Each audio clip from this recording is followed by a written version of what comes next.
HTML5 adds two great new tags to help you add multimedia to your site. It includes the video and the audio tags. These add, as you might expect, video and audio. They're really easy to use. You just type video, and if you want to just have a single line, you can just say video source equals, and then the source of your movie. And that's really all you need to do. However, if you notice, this movie isn't doing anything. In fact, the only reason you can see it moving at all is because I'm scrolling with my mouse. So we need to add some attributes so that it will actually start. I'm going to have it say autoplay to true so that it will start right away. So when I switch over, if I refresh it, you can see the hummingbird fly out of the screen.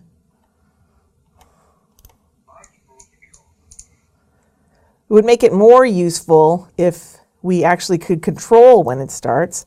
So let's add some controls. And all you have to type is controls. You could write controls equals true, but controls is just fine. And then, as you notice when I scroll down, there's actually a play icon at the bottom. The one challenge with this video is that it's a .mov movie.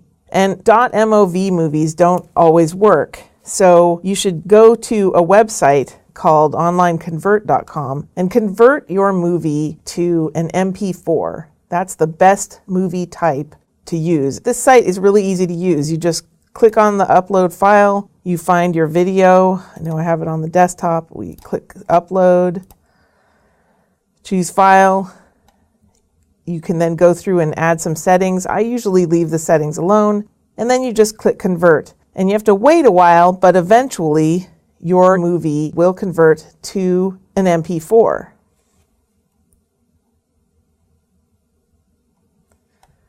And as you can see, it's now been queued and it's processing, and it's downloaded, and the file is ready and is in my downloads folder. And my Apple even opened it up in QuickTime so you could see it.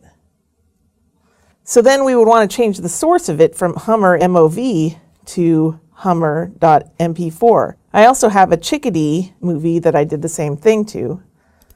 So as you can see, here's your Chickadee.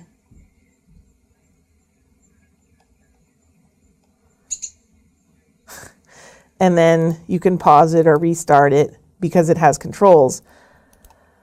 One thing to bear in mind is that autoplay equals true is really annoying to people. So the only time you really should use that feature is if you're not going to give them controls. So if you're saying controls equals no, then you should say autoplay equals yes. But otherwise, it's better to have controls. People are much more friendly towards videos if you give them the option to turn them on and turn them off when they are ready. Most people are viewing websites in places like offices, and they might not want to have a video start automatically when they load a page. So this page, now you can see the video. Here's the Chickadee, and it doesn't autoplay because I have to push play. Then we can go back to this page because one of the problems with this video is that it's too big. So let's style this video and give it some sizes to make it fit the screen. So I'm just going to style it the same way you would style any other element on your page. I'm going to style the video element, and I'm going to say give it a width of 100% because I want it to be as big as possible, but no bigger. And right now it's pretty much bigger. And I'm going to say height auto and see what it does. Now it's a little bit smaller, and it fits in the screen better, as you can see. And then we can press play, and our little Chickadee will flitter around on the thing and then fly away. Another way to add source files to your videos is not with the src attribute, but to actually add a source tag, source, and you use the src attribute here. Then you can give your chickadee.mp4, but if that file doesn't work, or for some reason the browser thinks it can't load it, you can give it a second source of .mov because that's the file type we have. But the real place where this shines is that then you can actually add alternative text for when the video doesn't load at all. This is an HTML5 video.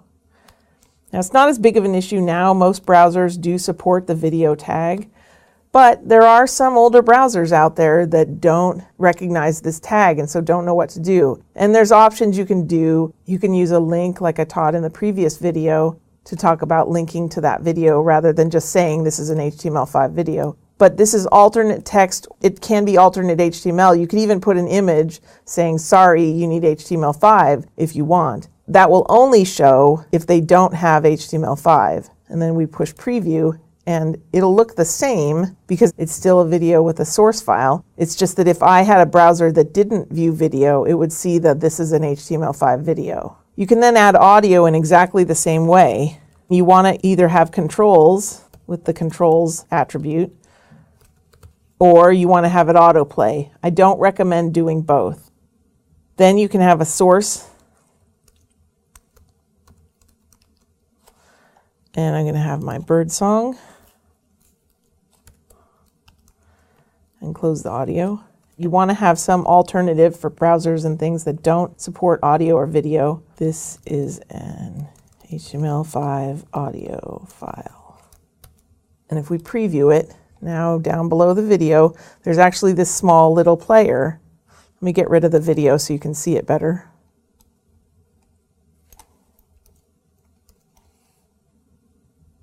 There's this small little player. It's got controls. You can press play